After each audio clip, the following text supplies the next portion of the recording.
바울의 결백함이 반복적으로 증명되었습니다. 천부장으로부터 시작해서 전임 총독 벨릭스와 신임 총독 베스도의 법정까지 바울은 법적으로 아무런 혐의가 없는 것이 거듭 입증되었습니다. 유대인들은 그가 사형에 해당된다고 줄기차게 기소하며 주장했지만 그렇다고 볼 만한 아무런 증거도 혐의점도 발견되지 않았던 것입니다. 결국 베스도 총독은 바울의 상소 요청을 받아들였고 바울은 가이사에게 재판을 받을 수 있게 되었습니다. 그런데 거기에는 문제가 하나 있었습니다. 바울이 어떤 혐의로 재판을 받아야 되는지 그 사유를 명백하게 규명할 수 없었던 것입니다. 피고인을 로마 최고 법정인 가이사 법정에 보내려면 그럴 만한 사유가 있어야 되는데 결백한 바울에 대해서 베스도는 어떻게 보고서를 써야 될지를 몰랐던 것입니다. 바울이 만약에 명백한 기소 사유 없이 가이사에게 보내진다면 베스도는 매우 곤란한 처지에 놓이게 될 것이 분명했습니다. 그런데 마침 베스도에게 도움의 손길이 하나 나타났습니다. 바로 아그리빠 왕이었습니다. 지난주에 설명드린 대로 아그리빠는 유대인과 예루살렘에 대해서 매우 밝은 사람이었습니다. 그는 유대인 배경에다가 예루살렘 성전의 재정과 대제사장의 임면권을 가지고 있었기 때문에 유대인 종교에 관한 바울의 법적 공방에 대해서 조언을 줄 수 있는 결정적인 인물이었습니다. 그러니까 아그리빠는 베스도가 바울의 상소건에 대해서 공소장을 작성하는 데 결정적인 도움을 줄 수 있었던 사람이었던 것입니다. 때마침 자초지종을 드는 아그리빠도 바울의 말을 직접 들어보고 싶어 했기 때문에 베스도는 안도의 한숨을 내쉬었을 것입니다. 베스도의 그런 기대 속에서 아그리빠 왕은 바울을 만나게 됩니다. 그런데 오늘 아그리빠가 버니게와 함께 등장하는 모습이 예사롭지가 않습니다. 25장 23절을 다 함께 읽겠습니다. 시작. 이튿날 아그리빠와 버니게가 크게 위엄을 갖추고 와서 천부장들과 시중의 높은 사람들과 함께 접견 장소에 들어오고 베스도의 명으로 바울을 데려오니.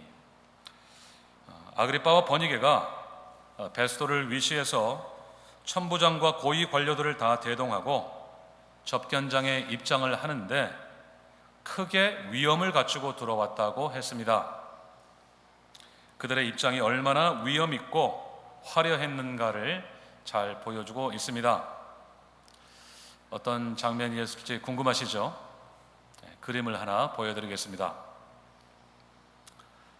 가운데 흰옷에 붉은 휘장을 두른 사람이 아그리빠 왕이고 그 옆에 앉아있는 여성이 바로 버니게입니다. 딱 봐도 화려한 복장에 거만한 모습으로 앉아있는 것이 이 두 사람이 틀림이 없습니다. 왼쪽에 보시면 바울을 째려보며 이제 앉아있는 사람이 있는데 그 사람이 바로 총독 베스도입니다. 그리고 오른쪽 뒤편에 배경으로 서 있는 사람들은 천부장을 비롯해서 고위 관료들입니다. 당시 현장의 싸늘한 분위기가 충분히 느껴지시죠? 그런데 바울은 어디에 있습니까? 못 찾겠습니까? 오른쪽에 서 있는 분입니다. 그런데 오늘 바울의 복장을 한번 유심히 살펴보십시오. 얼마나 남루합니까? 마치 홈리스의 복장처럼 사람이 서 있으면 겉옷이 되고 누우면 이불이 되는 그런 복장 같습니다. 언제 마지막으로 세탁을 했는지 알 수가 없을 만큼 지저분해 보이기까지 합니다. 세상 화려한 복장을 하고 나타난 30대 청년 아그리빠에 비해서 60대 죄수 바울의 복장은 초라하기 짝이 없습니다. 하지만 바울은 결코 주눅들지 않았습니다. 확대된 그림을 한번 보여주시겠습니까? 손을 들어 변론하는 바울의 모습에서 조금도 위축된 모습을 찾아볼 수가 없습니다. 그의 자세는 꼿꼿했고 고개는 당당하게 들려 있으며 그의 시선은 정면을 응시하고 있습니다. 확신에 찬 그의 눈에서 마치 레이저 빔이 뿜어져 나오는 것만 같습니다. 지금까지 법정에서 보여줬던 그 모습처럼 바울은 당당하게 자신을 변론하고 있습니다. 비록 오랜 수감 생활로 인해서 그의 옷은 남루하고 그의 몰골은 볼품이 없지만 그의 입에서 나오는 말에는 확신이 가득 차 있고 조금도 비겁함이나 망설임이 없습니다. 그는 자신의 삶과 사역에 대해서 그 어떤 것도 감추거나 속이지 않았고 화려한 미사역으로 포장하지도 않았습니다. 오히려 남루한 복장과 초췌한 몰골을 뚫고 터져나오는 그의 당당함이 좌중을 압도하고도 남음이 있었습니다. 반면에 아그리빠와 버니게의 화려함은 그들의 본래적인 모습과는 너무나도 달랐습니다. 그들이 잔뜩 감추고 나온 위험은 그들이 감추고 싶어 했을 탐욕과 포악함, 그리고 문란한 사생활을 덮고 있었던 매우 그럴싸한 포장이었던 것입니다. 23절에서 위험이라는 말은 헬라어로 판타지아라고 씁니다. 무언가를 보여준다, 과시한다, 그런 뜻입니다. 영어 단어 판타지가 바로 이 단어에서 나왔습니다. 환상적인 모습을 보여주면서 본래적인 모습을 감추려는 의도가 바로 판타지아입니다. 보는 사람마다 주눅이 들 만큼 화려한 치장으로 그들의 치부를 감추려고 했던 것입니다. 여러분이 만약에 이렇게 화려함과 위압감이 뒤섞여 있는 법정에 피고인 신분으로 서신다면 어떤 생각이 드시겠습니까? 나의 운명에 중대한 영향을 끼칠 수 있는 막강한 그 권한 앞에서 여러분은 어떤 감정을 느끼실 것 같습니까? 아마도 긴장되고 당황스러워서 고개도 똑바로 들기 어려울 수 있습니다. 어떻게든 그런 위압적인 상황에서 1분 1초라도 빨리 벗어나고 싶은 마음일 것입니다. 하지만 그럼에도 바울은 주눅들지 않았습니다. 그들이 내세우는 판타지에 조금도 위축되거나 현혹되지 않았습니다. 본문을 함께 읽으시면서 이미 느끼셨겠지만 그들은 할 말을 조금도 남겨놓지 않았습니다. 피고인 신분으로 서 있는 게 맞나 싶을 만큼 바울은 꼿꼿한 자세로 고관 대작들을 정면으로 응시하면서 자신을 변론하고 있습니다. 그의 초라한 복장은 화려한 복장 앞에서 오히려 더 멋이 있고 빛이 났습니다. 판사들보다 죄수가 더 당당하고 멋진 그 역설적인 법정이 그때 그곳에서 펼쳐지고 있었던 것입니다. 이것이 가능했던 이유가 무엇일까요? 마치 주객이 전도된 것 같은 이 법정의 상황은 무엇 때문에 가능했을까요? 그것은 바울에게 간증이 있었기 때문입니다. 그는 예수님을 만나 구원받고 하나님의 자녀가 되었다는 확실한 간증을 가지고 있었기 때문에 조금도 위축됨이 없이 자신을 변호할 수 있었던 것입니다.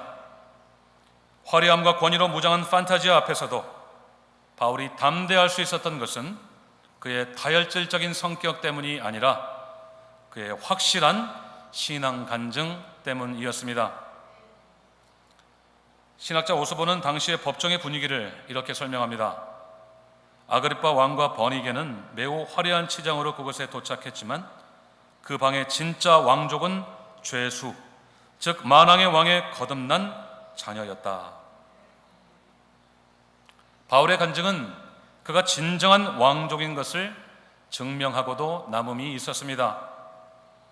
왜냐하면 그의 간증은 그가 예수님을 믿고 거듭나서 하나님의 자녀가 되었다는 확신이었기 때문입니다.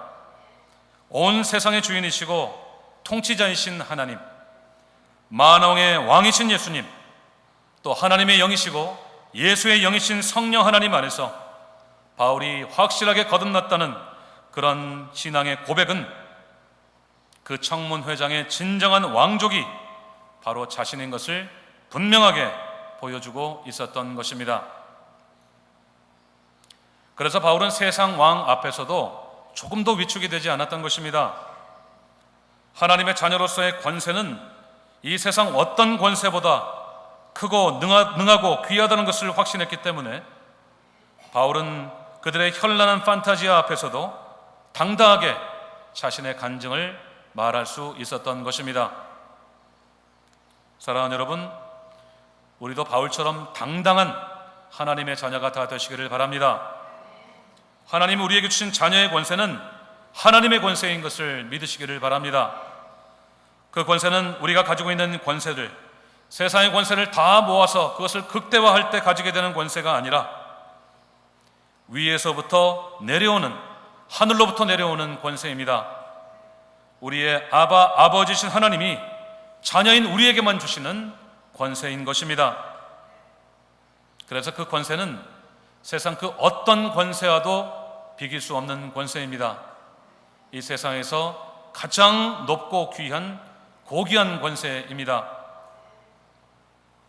간증이 있는 사람은 누구나 다 그 권세를 가지고 있습니다. 예수 믿고 거듭나서 하나님의 자녀가 되었다는 확실한 간증이 있는 사람은 누구나 다 그 자녀의 권세를 가지고 있습니다.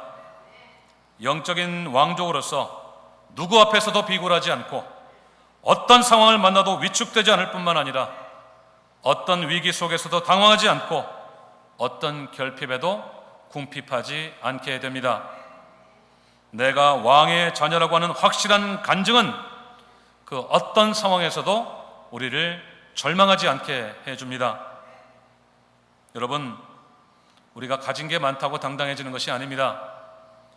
많이 배웠다고 당당해지는 것도 아니고 남다른 인맥이 있다고 당당해지는 것도 아닙니다. 성공도 명예도 건강도 마찬가지입니다. 그런 것들이 쓸모없다는 말씀이 아닙니다. 선한 목적을 위해서 추구하고 그것을 얻어 사용하면 다 좋은 것들입니다. 우리의 자존감을 높여주는 데도 도움이 됩니다. 하지만 그와 같은 것들이 진정한 당당함을 주지는 못한다는 것입니다. 우리에게는 간증이 있어야 됩니다.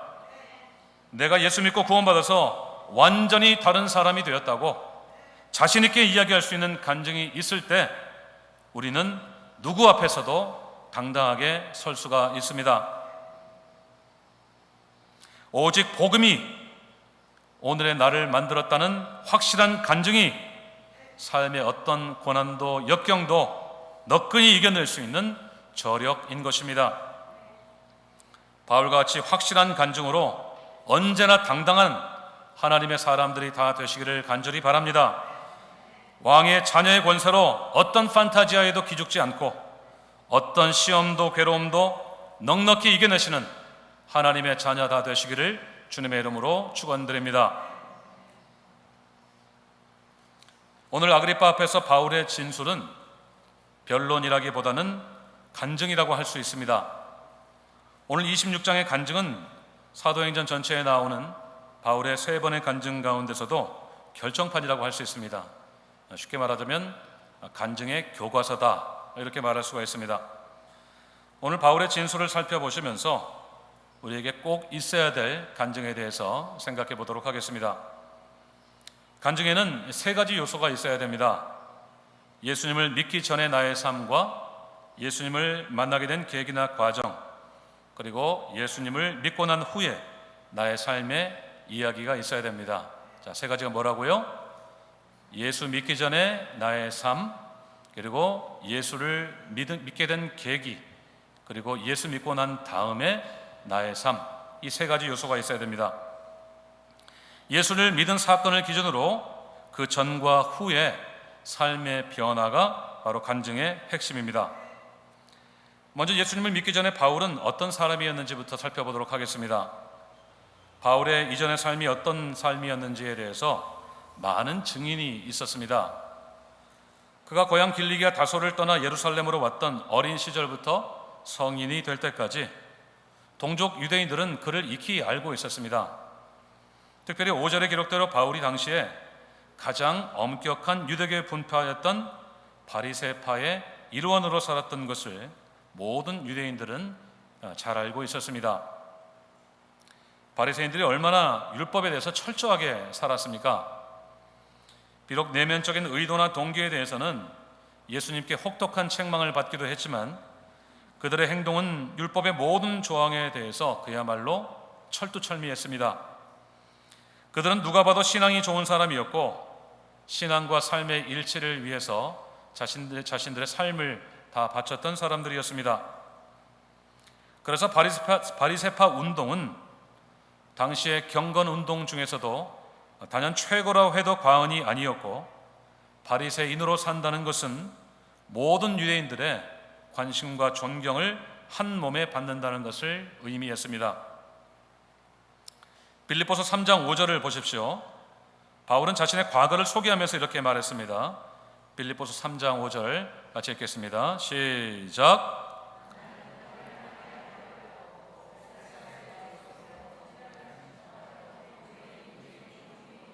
율법으로는 바리새인이요. 그의 출생부터 시작해서 종교까지 바울은 온통 율법으로 정의되는 사람이었습니다. 특별히 마지막 단어 이 바리새인이라는 말은 다른 설명이 필요가 없을 만큼 바울의 정체성을 단적으로 설명해 주는 말이었습니다. 그렇게 뼛속까지 바리새인이었던 바울이 했던 일은 무엇이었습니까? 교회에 대한 극심한 핍박이었습니다. 9절을 함께 읽겠습니다. 시작. 나도 나사렛 예수의 이름을 대적하여 많은 일을 행하여야 될 줄을 스스로 생각하고, 바울은 예수의 이름을 대적하는 것을 사명으로 여겼습니다. 그래서 누가 시키지 않았는데도 예수의 이름을 믿고 따르는 성도들을 무자비하게 핍박했습니다. 10절을 보십시오. 바울은 대제사장들에게 권한을 받아서 많은 성도들을 옥에 가두고 그들이 사형에 처해지도록 적극적으로 동조했습니다. 뿐만 아닙니다. 11절에서 그는 모든 회당을 순회하면서 예수님을 믿고 회심한 사람들에게 강제로 예수님을 부인하게 하거나 저주하는 말을 하게 했습니다. 그래도 분이 풀리지 않았던 바울은 외국까지 원정을 갔습니다. 심지어 예루살렘에서 150마일이나 떨어진 다메섹까지 가서 예수 믿는 그리스도인들을 다 붙잡아 와서 옥에 가두려고 했습니다.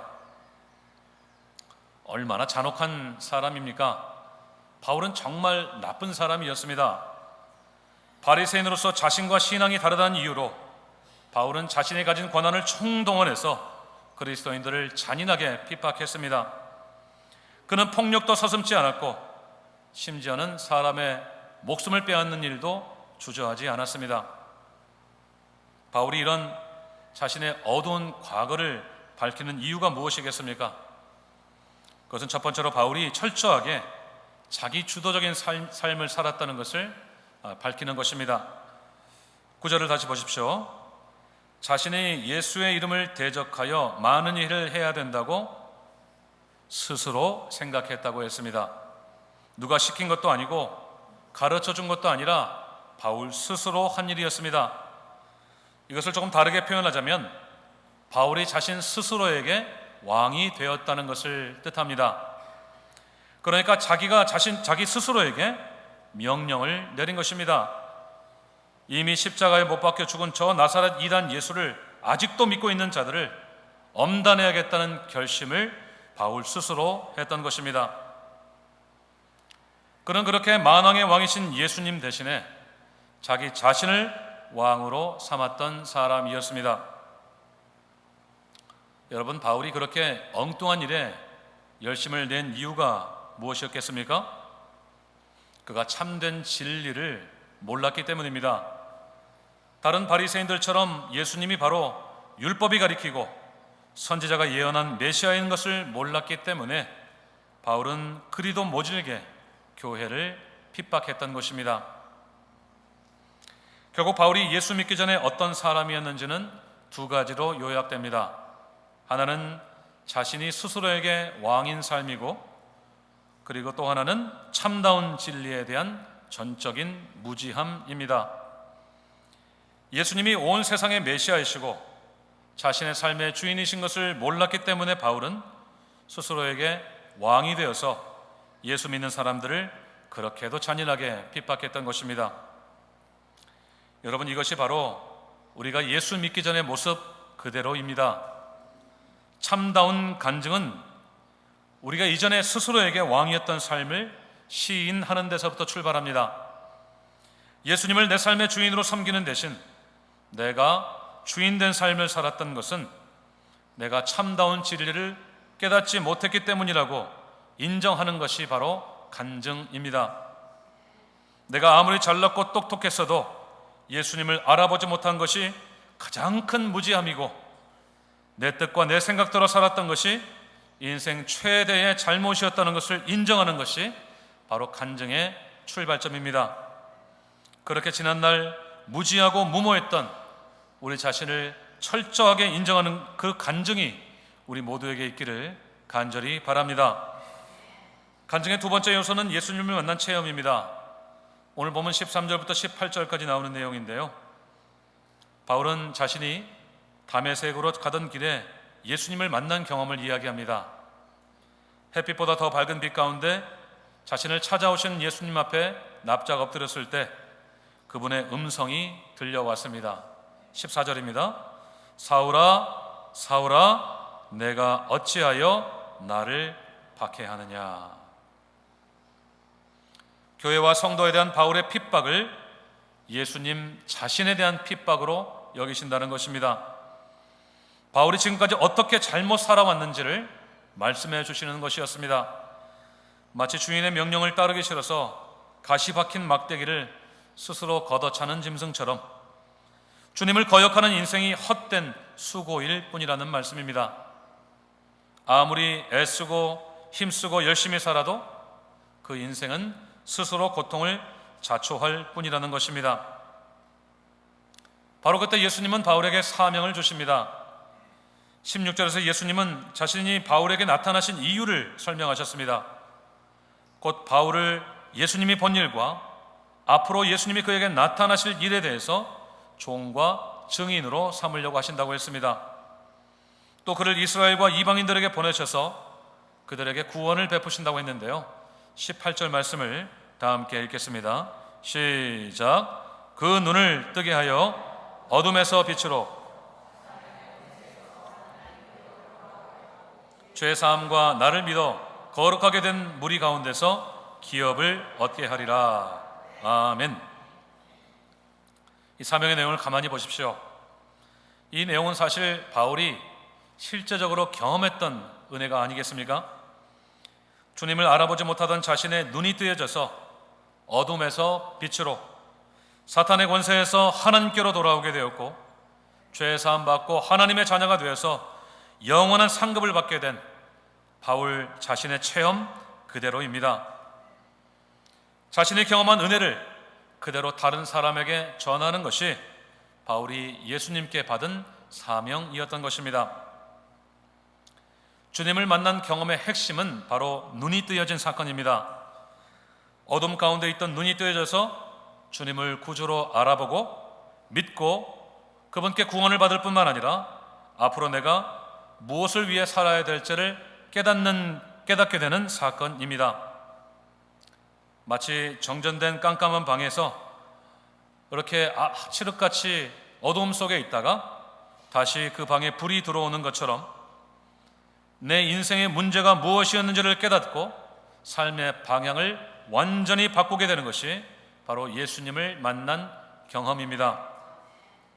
여기서 가장 중요한 것은 이 일이 철저하게 주님이 주도하신 일이라고 하는 점입니다. 바울에게 일어난 극적인 변화는 부활하신 주님이 그를 찾아왔기 때문에 가능했습니다. 핍박자 사울이 전도자 바울이 된 것은 그의 학문이나 종교성이 마침내 최고의 경지에 도달했기 때문도 아니었고, 유대교에 대한 어떤 회의나 권태로움 때문도 아니라 오직 주님이 그를 찾아오셨기 때문에 일어난 극적인 변화였던 것입니다. 예수님을 만난 경험에서 가장 중요한 것이 바로 주님의 찾아오심입니다. 내가 예수님을 만나게 된 것이 주님이 주도하셔서 된 일이라는 뜻입니다. 주님은 우리가 주님을 찾기 전에 먼저 우리를 찾아오셨습니다. 심지어는 우리가 주님을 찾으려는 의도가 조금도 없을 때 먼저 우리를 찾아오셨습니다. 여러분, 우리가 죄인인 우리 자신에 대해서 눈을 뜨고 그 죄를 해결해 주실 분이 바로 예수님인 것을 깨닫고 그분을 믿고 영접하게 된 것이 철저히 주님이 하신 일이라고 하는 것을 우리는 잊지 말아야 됩니다. 그리고 우리의 삶의 방향이나 목적이 달라지게 된 것도 역시 주님이 하신 일이라고 하는 것을 인정하는 것이 바로 예수님을 만난 경험의 핵심인 것입니다. 이 모든 일이 내 힘이나 의지로는 불가능했고 오직 주님이 나를 찾아오셨기 때문에 가능했다는 고백이 바로 예수님을 만난 경험의 핵심인 것입니다. 간증을 하실 기회가 있을 때마다 꼭 이 부분을 기억하시기 바랍니다.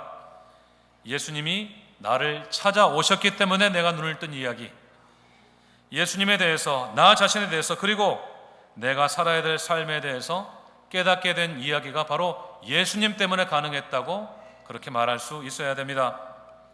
그래서 우리의 간증은 내가 예수님을 만난 이야기라기보다는 예수님이 나를 찾아오셔서 나를 만나주신 이야기라고 할 수가 있는 것입니다. 마지막으로 예수님을 만난 이후의 삶의 변화입니다. 19절에서 바울은 하늘에서 보이신 것을 거스르지 않았다고 했습니다. 그러니까 예수님께서 자신에게 주신 사명을 거스르지 않고 즉각적으로 순종했다는 것입니다. 다메섹으로부터 시작해서 예루살렘과 온 유대와 이방인에게까지 그는 회개의 메시지를 전했고 구약의 예언이 마침내 성취된 것을 밝히 증언했습니다. 그가 전한 메시지의 핵심이 바로 23절입니다. 23절을 함께 읽겠습니다. 시작. 곧 그리스도가 고난을 받으실 것과 죽은 자 가운데서 먼저 다시 살아나사 이스라엘과 이방인들에게 빛을 전하시리라 함이니이다 하니라. 아멘. 회심한 바울이 전했던 메시지는 바로 예수 그리스도였습니다. 이스라엘과 이방인을 포함한 모든 인류를 구원하시기 위해서 예수님이 십자가에 죽으시고 부활하신 메시아시라고 하는 그런 단순하고도 분명한 메시지였습니다. 바울이 지금까지 온 아시아와 마게도냐, 아가야 지방을 두루 다니며 했던 일이 바로 예수 그리스도의 십자가와 부활을 증거하는 일이었습니다. 그런데 한번 생각해 보십시오. 바울이 그렇게 했던 일이 이전과는 너무나도 다르지 않습니까? 9절에서 바울은 예수를 이름을 대적하는 일을 사명으로 여겼었습니다. 하지만 그 대적자 바울이 이제는 그 이름을 증거하는 일에 자신의 삶을 온전히 바치고 있습니다. 바울의 삶의 목적이 완전히 그의 방향이 달라졌습니다. 다메섹 도상에서 예수님을 만난 그 경험이 그의 이전과 이후의 삶을 완전히 달라지게 만들었습니다. 그것은 사울이 바울로 바뀌어지게 된 근본적인 변화였습니다. 이것이 바로 바울의 간증이었습니다. 그의 변화는 확실하고도 분명했습니다. 예수를 대적하던 자가 그분의 종이 되고 증인이 되었습니다. 복음을 회방하던 자가 복음 전도자가 되었습니다. 예수가 십자가에 죽어 마땅한 이단이라고 철석같이 믿던 자가 예수의 부활의 증인이 되었습니다. 그는 더 이상 사람들이 알던 사울이 아니라 바울이 되었던 것입니다. 그런 확실한 간증이 있었기 때문에 바울은 그 막강한 권력 앞에서도 당당할 수 있었습니다. 죄로 이미 죽은 자신을 살리신 주님이 자신의 주인이시고 보호자이신데 무엇이 두렵고 무엇이 망설여졌겠습니까? 바울의 진술은 유리한 재판 결과를 위한 자기 변명이 아니라 자신을 거듭나게 하셔서 참된 삶을 살게 해주신 예수님께 대한 살아있는 간증이었습니다.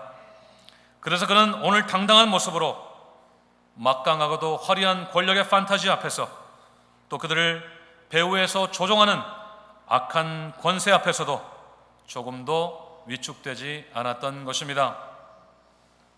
그런데 여러분, 바울의 그 당당한 간증은 거기에서 끝나지 않았습니다.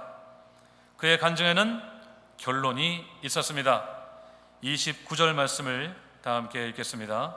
시작. 바울이 이르되 말이 적으나 많으나 당신뿐만 아니라 오늘 내 말을 듣는 모든 사람도 다 이렇게 결백된 것 외에는 나와 같이 되기를 하나님께 원하나이다 하니라. 아멘. 바울의 그 간증을 듣고도 예수의 복음을 거부한 아그리빠에게 바울이 조금도 주저함 없이 했던 말입니다. 여러분, 바울의 어떤 마음이 느껴지십니까? 아그리빠를 포함해서 그곳에 있는 모든 사람들이 자신처럼 되기를 원한다고 하나님께 기도한다고 했습니다. 그것은 바울 자신의 간증이 그들 자신의 간증이 되어서 그들도 예수 믿고 눈이 활짝 열려서 어둠에서 빛으로, 사탄의 권세에서 하나님께로 돌아오고 죄사함 받아 하나님의 자녀가 되기를 바라는 바울의 진심이었던 것입니다. 저는 바울의 이 말이 이렇게 들렸습니다. 나는 여러분 모두가 나처럼 행복한 사람이 되기를 진심으로 바랍니다. 예수님을 알아보지도 못하고 헛된 일에 삶을 허비하면서 불행했던 자신 같은 인생들이 예수님 만나 거듭나서 참으로 행복한 사람들이 되기를 원하는 바울의 진심이었습니다. 자신 같은 죄인들을 위해서 죽으시고 부활하신 주님의 종이요, 증인으로 사는 자신의 행복을 그들에게도 나누어 주고 싶었던 것입니다. 바울의 간증 속에 담겨있는 그의 당당함은 결국 그들도 자신처럼 행복하기를 진심으로 바란다고 하는 축복의 마음으로 결론 지어졌던 것입니다. 사랑하는 여러분, 우리에게도 바울의 간증이 있기를 간절히 소원합니다. 예수 믿기 전과 믿은 후가 확실히 다르다고 자신 있게 말할 수 있는 우리 모두가 되기를 바랍니다. 나를 먼저 찾아오신 주님 때문에 내 눈이 뜨이고 내가 무엇을 위해 살아야 될지를 확실히 깨달았다는 분명한 간증이 우리 모두에게 있기를 간절히 바랍니다. 날 위해 죽으시고 부활하신 주님을 위해 사는 나는 진정한 행복한 사람이라고, 진정 행복한 사람이라고 당당하게 말할 수 있는 사람들이 다 되기를 원합니다. 그 당당한 간증으로 우리도 바울처럼 우리 주변에 있는 모든 사람들에게 당신도 나처럼 되기를 원한다고 말할 수 있기를 바랍니다. 증인은 다른 사람이 아니라 당신도 예수 믿고 나처럼 행복해지기를 원한다고 당당하게 말하는 사람입니다. 세상에서 행복이라고 말하는 조건들이 다 갖추어져서가 아니라 하나님의 자녀로 사는 것이 최고의 행복이라고 자신 있게 말하는 사람이 바로 증인입니다.